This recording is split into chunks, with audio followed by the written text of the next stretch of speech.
Sebanyak 63,8% produk domestik bruto PDB Indonesia pada kuartal keempat 2021 didorong oleh 5 sektor lapangan usaha, yaitu industri, perdagangan, pertanian, konstruksi, dan pertambangan.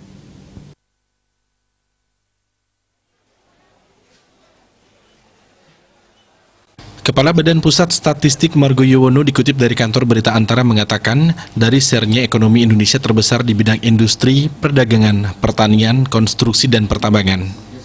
Sektor-sektor ini mendominasi PDB Indonesia kurang lebih 63,8%.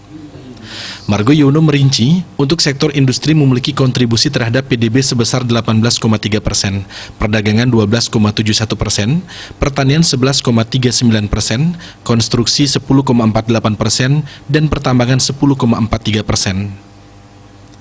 Kelima sektor tersebut tumbuh positif, yakni untuk industri tumbuh 4,92%, perdagangan 5,56%, pertanian 2,28%, konstruksi 3,91%, dan pertambangan 5,15%. Tak hanya 5 sektor itu, hampir seluruh sektor lapangan usaha juga tumbuh positif, yang meliputi transportasi dan penggudangan 7,93%, informasi dan komunikasi 6,21%, administrasi pemerintahan 0,98%, serta jasa pendidikan 0,7%.